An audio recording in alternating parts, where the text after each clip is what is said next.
Ils veulent traiter tout le monde identique. Fait que tu veux être diversifié sans reconnaître la diversité. À un moment donné, il y a un décalage à quelque part. Salut, ici Capitaine Adam Horton avec le balado de l'Armée canadienne. Ces temps-ci, il y a pas mal de discussions au sujet du changement de la culture, de la diversité, de l'inclusion. Avec moi, j'ai le caporal-chef Jennifer Jackson des Fusiliers de Mont-Royal, puis on va parler un petit peu de ces concepts-là ensemble au travers de ses expériences dans l'armée. Bienvenue au balado, caporal-chef. Merci.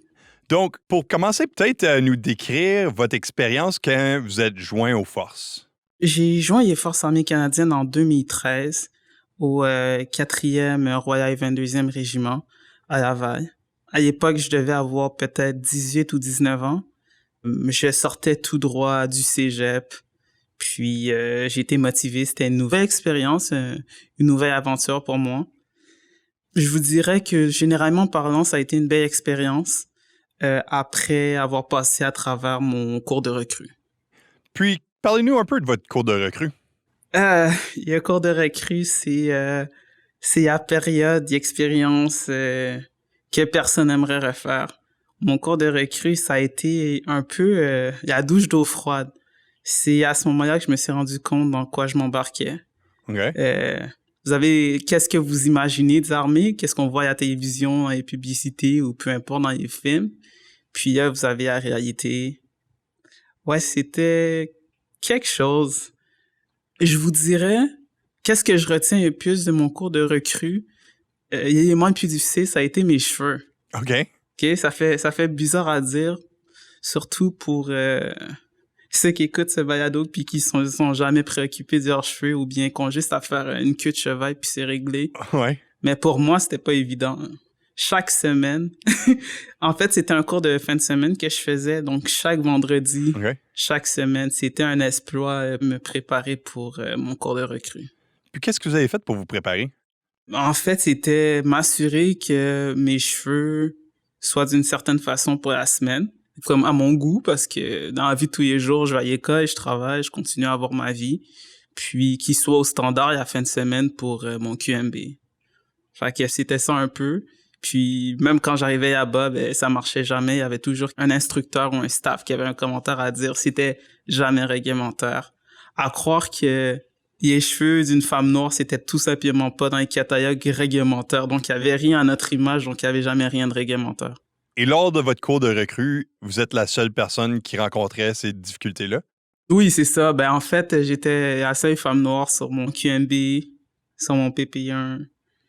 Puis encore plus tard dans ma carrière, ça m'a pris peut-être 4-5 ans avant de voir une autre femme noire dans l'armée. Donc, définitivement, j'étais assez.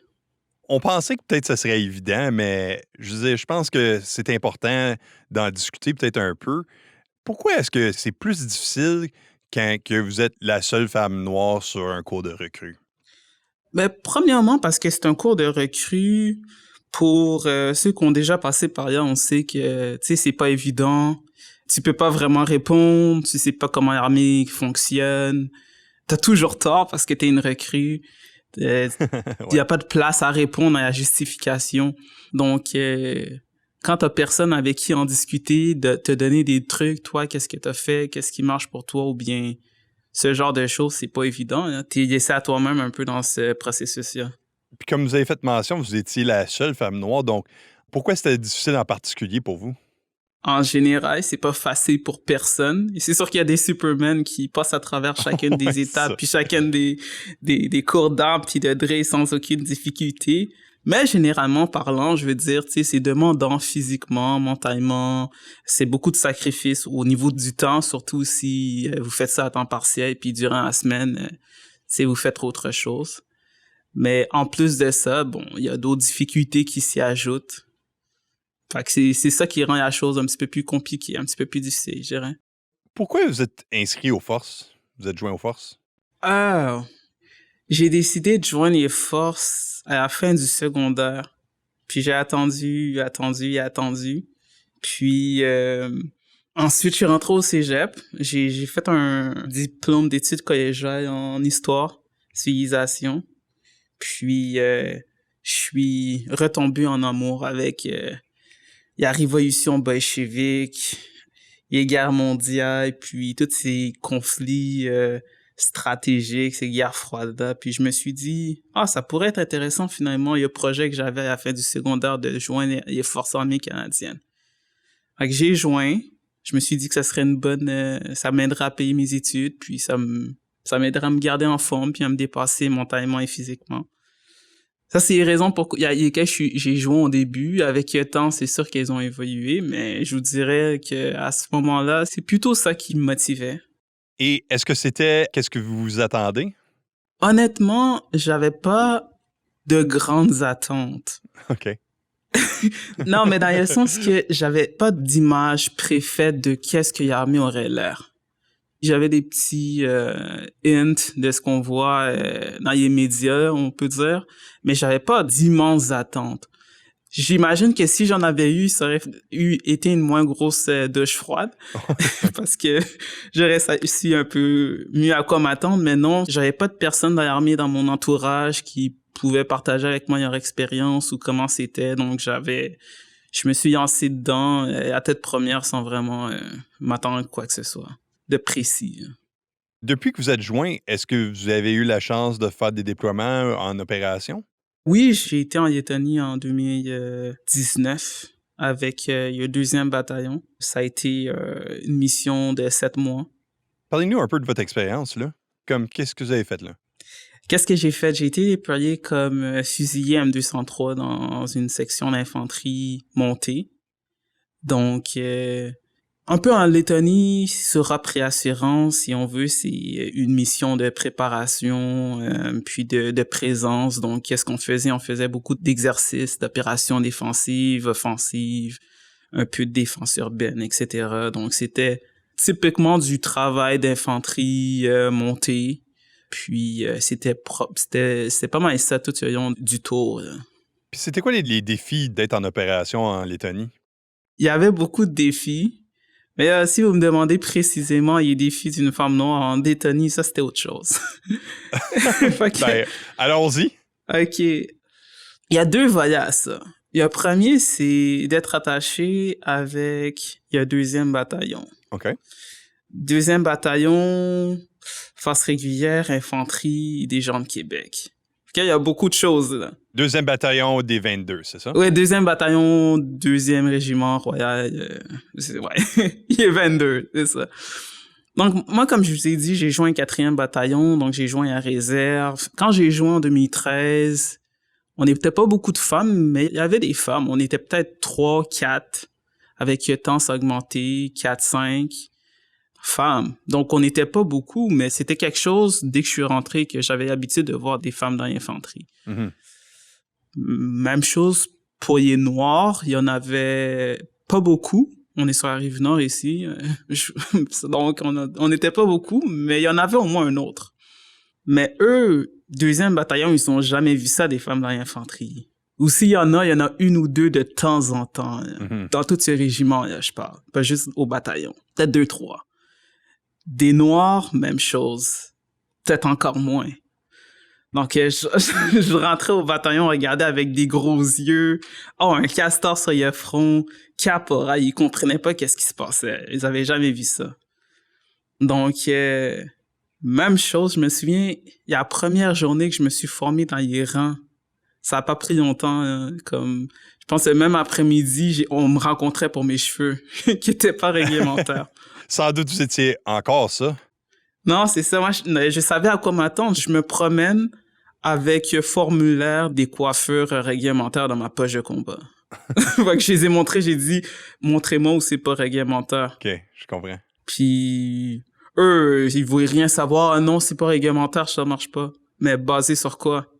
Bon, j'arrive, je suis réservé, je viens juste d'arriver, je veux pas faire de conflit. Fait que, je les prends, je change mes cheveux. Mais ça peut sembler comme des petites choses avec très peu d'incidence. Bon, c'est une coupe de cheveux, c'est une couette au lieu d'une tresse. Mais c'est pas aussi simple comme ça. Pour des femmes noires, des cheveux, c'est pour protéger nos cheveux. Uh-huh. Pour s'assurer qu'ils cassent pas. Parce qu'il y a seulement d'une certaine façon qu'ils tiennent. Parce que si je les tresse pas d'une certaine façon, ils dureront pas plus que 2 jours. Tout ce genre de choses rentrent en considération, mais eux, tout ce qu'ils voient, c'est, bon, c'est une couette au lieu d'une tresse.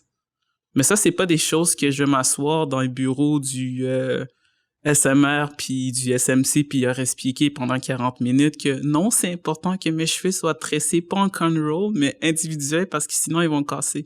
Ils en ont rien à faire, ça. Ouais. Tu sais? Ça a été ça dès la première journée formée dans l'Iran.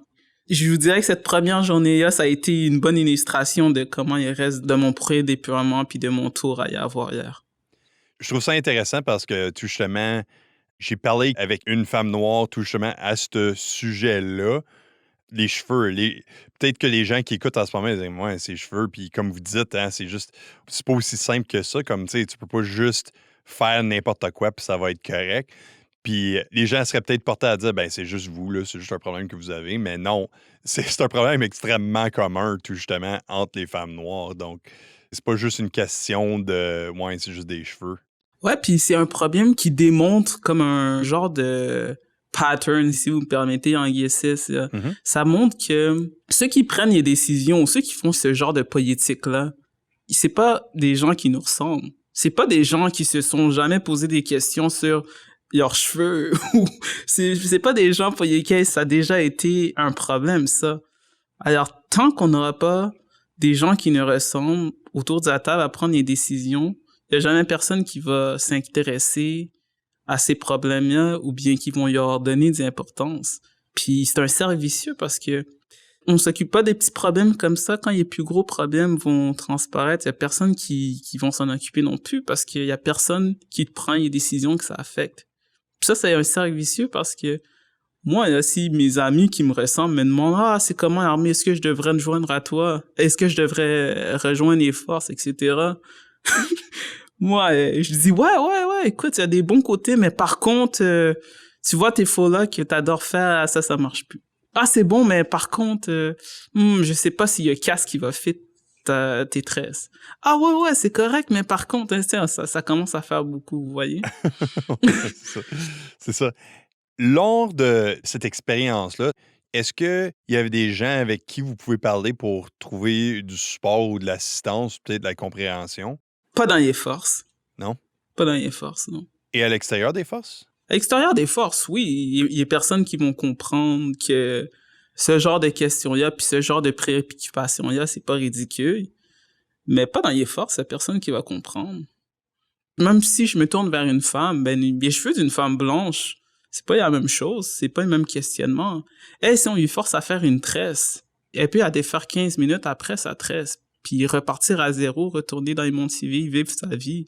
Moi, si je décide que je dois faire une tresse pour un exercice d'une semaine, il faut que j'aille payer quelqu'un qui tresse mes cheveux d'une certaine façon qui tienne, puis que je prenne un autre 2 heures pour y défaire, puis ensuite que je paye un autre montant pour refaire mes cheveux à mon goût. C'est pas la même chose, c'est pas la même réalité. Donc, tant que t'as pas quelqu'un qui comprend exactement puis qui a vécu la même expérience, il y a personne d'autre qui va te comprendre. Qu'est-ce que vous avez fait pour surmonter ces défis-là lors de votre déploiement puis en étant en bataillon? Tu t'arranges. Tu t'arranges. Ouais, ouais. C'est vrai. Je veux dire, tu t'arranges. Donc, à l'extérieur de votre déploiement en Lettonie, puis de qu'est-ce que vous avez vécu en bataillon, est-ce que vous avez fait d'autres tâches, soit dans le domaine domestique ou avec les fusiliers de Mont-Royal ou les 4e 22? Oui, avant d'aller passer à ce sujet-là, j'ai une anecdote en Lettonie, fait que avant de changer de sujet. Ah, OK, parfait. Fait que j'ai expliqué mon expérience avec le 2e bataillon en pré-déploiement. Mm-hmm. Arrivé en Lettonie, ça, c'est un théâtre complètement différent. Okay. Des membres d'une autre armée qui prennent des photos de moi quand je marche ou qui me demandent de prendre des photos parce qu'ils ont jamais vu une femme noire en uniforme ou une femme noire tout court ou qui te regardent qui te fixent pendant 15 minutes. Je veux dire, ça, c'est des choses qui se rajoutent à tous ces autres stress normaux qui est d'être en déploiement, d'être hors de chez toi pendant 7 mois ou bien que la nourriture soit pas mangeable ou qu'exercice, ça fait une semaine que t'es dans un clos. Mm-hmm. En plus de ça, il faut que tu deals avec ces micro-agressions. Là. Puis encore une fois, ça, c'est des choses que je peux pas me tourner vers mon binôme pour lui expliquer. Ils comprennent pas. Comment est-ce que vous avez géré cette expérience-là? Parce que c'est quand même assez unique, puis c'est pas facile de s'en échapper quand on est intégré avec un autre armée, mais pourtant, vous avez été là pendant une période de temps assez prolongée. Qu'est-ce que vous avez fait pour essayer de comme vivre une vie dans ce contexte-là? Mais je veux dire, tu fais avec. Il n'y a pas de solution miracle ou de recette secrète. Tu vis avec. Les micro-agressions, c'est quelque chose avec lequel des choses que tu dois gérer dans ton quotidien, même à l'extérieur de l'armée, dans la vie de tous les jours, et on fait avec. Donc, c'est pas différent dans l'armée. C'est juste que c'est dommage que dans ton milieu de travail, en plus, tu dois avoir à faire avec ça. Mais comme je vous dis, non, il n'y a pas de solution magique. C'est juste, tu fais avec, puis tu passes à côté, puis tu les ignores. Vous n'avez pas vécu des expériences où ce que ces personnes-là ont eu l'habilité de peut-être faire des changements ou comme vous accepter peut-être un peu plus au travers de la progression de votre déploiement? Ben, il n'y a pas eu de problème nécessairement d'acceptance. J'ai pas eu de problème où j'étais mis à part par ma section ou mon peloton ou même ma compagnie. Pas du tout. C'est pas vraiment ça le problème, ni ça la question. C'est plutôt tous ces petits facteurs de stress supplémentaires et ces micro-agressions qu'il faut faire avec plutôt qu'autre chose. Suite à ça, est-ce que vous avez fait d'autres tâches dans un contexte domestique ou avec votre unité? Avant ça, j'ai été sur Hop Léman, OK. à la frontière à Yacoy pour aider avec les demandeurs d'asile en provenance d'un peu partout, en Amérique, aux États-Unis, en Amérique du Sud, etc. C'était en 2017, si je m'abuse. Uh-huh. Ça, c'était différent, par contre, parce que ils avaient besoin d'un soutien pour aider à faire de la traduction, puis aussi aider à comprendre les différentes cultures. Fait qu'on était présent en tant que militaire dans notre métier, mais aussi notre capacité en tant qu'aviseur culturel avait été utilisée aussi. Donc, c'est une opération dans laquelle on s'est retrouvés. Il y avait beaucoup de Noirs. Il y avait des Latinos, des Latinas, puis ça fait de changement. Ça fait du bien à voir. Comment est-ce que ça fait de changement dans vos sentiments de voir des gens comme vous qui pourraient peut-être comprendre un peu plus les difficultés que vous avez vécues dans des circonstances où il n'y a pas des gens que vous pouvez comme vous associer avec autant? Dans le sens que, tu sais, comme des personnes qui comprennent des problèmes avec les cheveux, puis des personnes qui comprennent qu'est-ce que c'est avoir des microagressions. Non, mais ça fait du bien, c'était rafraîchissant. Ça nous rappelait que finalement, on n'était pas tout seul. L'armée, c'est pas une institution aussi blanche qu'on en a l'impression au premier abord. C'est une belle expérience. Overall. Il y aura toujours quelque chose, mais overall, ça a été une belle expérience. Mais je me souviendrai toujours une soirée où je faisais du roving avec un soldat du 1er bataillon. Puis, il y avait un demandeur d'asile avec sa petite fille qui voulait remplir sa gourde d'eau à la salle de bain. Puis, il y avait pas de personnel de la Croix-Rouge pour les escorter. OK. Dans le fond, nous, c'était pas notre travail de les escorter. Nous, on fait juste du roving, s'assurer que les tentes prennent pas en feu, puis que le monoxyde de carbone, les détecteurs de monoxyde de carbone fonctionnent. Tu sais? Ouais, puis pour ceux qui ne savent peut-être pas, ça, c'est une tâche assez... une tâche assez normale dans l'armée. On fait ça tout le temps, là. Ouais. En tout cas, c'était fascinant. Il était 1h du matin. Ouais, c'est ça. Puis, c'était pas notre tâche, mais je veux dire, c'était dans notre direction. Il y a la salle de bain. Fait qu'il y avait rien qui nous empêchait de l'accompagner tant que l'affaire attend X nombre de temps, que la Croix-Rouge revient, puis son enfant a envie d'aller à la salle de bain. Fait que j'ai dit, OK, puis fait que je me tourne vers mon binôme, puis je lui dis, OK, on y va. Elle me dit, ah ouais, mais c'est pas notre job. Je suis comme, là, je lui dis, peu importe, on y va. Il dit, ouais, mais c'est pas notre tâche. Alors là, je lui dis, ta tâche, visiblement ta tâche, puis ma tâche, c'est pas la même. Et elle me répond, ah oui, c'est vrai, vous autres, là, vous êtes là parce que vous êtes des minorités ethniques. Wow.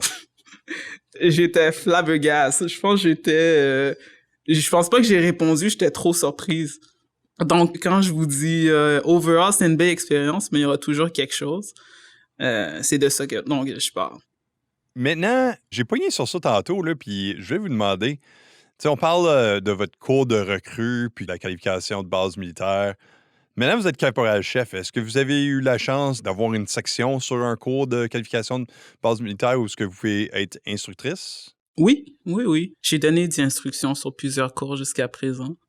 Puis, est-ce que vous sentez comme vous avez la chance de peut-être prendre un rôle actif à améliorer cette expérience-là pour les nouveaux recrues? Définitivement, à mon niveau, j'ai pas eu de personne dans ma section qui avait besoin, par exemple, qu'un staff les appuie par rapport à une directive sur les cheveux, par exemple, ou quelque chose comme ça. Mais dans mon peloton, dans d'autres sections, c'est arrivé, puis j'ai mis mon petit grain de sel. Je peux faire une différence à mon côté, je vais la faire, mais c'est pas au grade de caporal-chef qu'on va faire bouger bien des choses. Je peux le faire à mon niveau, mais je peux pas faire plus. Donc, en parlant de ça, c'est quoi vos buts de carrière futurs? Dans les forces, Oui, si vous en avez. puis ça suit. Ça suit. Puis ça suit, par rapport à ça, c'est ça. En ce moment, je viens tout juste de finir mes études supérieures. Mhm. Je viens de finir ma maîtrise à Ottawa. Puis je viens de prendre une position à la fonction publique. Donc, plus à suivre pour ce qui est de ma carrière dans les forces. Je suis toujours intéressé à progresser, mais j'ai un petit peu moins de temps pour le moment. Là. Je comprends. Vos études prennent la priorité, genre. Ben, pas vos études parce que vous avez fini, mais votre carrière civile, on va dire. Ouais, c'est ça. Est-ce qu'il y a d'autres choses que vous voulez peut-être ajouter? Il n'y a rien qui me vient en tête en ce moment. Peut-être à part réitérer le fait que pour que les choses changent, il faut que le changement vienne d'en haut. Pour qu'un changement vraiment concret puis qui fait une différence sur le terrain arrive, il faut que ceux qui sont en haut regardent qu'est-ce qui se passe sur le terrain. Puis c'est quoi les préoccupations sur le terrain. Puis pas seulement pour la majorité, mais aussi pour la minorité, si on veut inclure la minorité pour que l'armée devienne à l'image du Canada. Parce que tant que l'armée puis l'institution n'est pas accueillante pour tous, ben c'est pas tout le monde qui va rentrer. Qu'est-ce que vous direz à une jeune femme noire qui était pour se joindre à l'armée canadienne? Qu'est-ce que vous leur direz s'ils regardent faire leur cours de recrue puis ils se disent « Ouais, peut-être je suis capable ». Qu'est-ce que vous leur direz? Je lui dirais, passe à travers le cours de recrue parce que les choses vont aller mieux une fois qu'il va être fait. Puis continue à progresser puis monter en grade parce qu'il faut plus de monde qui nous ressemble dans l'armée pour que les choses avancent. C'est vraiment un beau message. Ben, merci beaucoup d'avoir pris le temps de nous parler. J'apprécie vraiment ça. Ça fait plaisir. Merci d'avoir pris le temps de m'écouter puis de prendre un intérêt pour ce sujet-là. Oui, ça me fait plaisir. Ça, c'était le caporal-chef Jennifer Jackson des Fusiliers de Montréal qui nous partageait son histoire. Si vous avez une histoire à partager, pitchez-nous un courriel. Vous pouvez le trouver dans les notes du balado. Comme d'habitude, moi je suis Capitaine Adam Horton. Prenez soin de vous.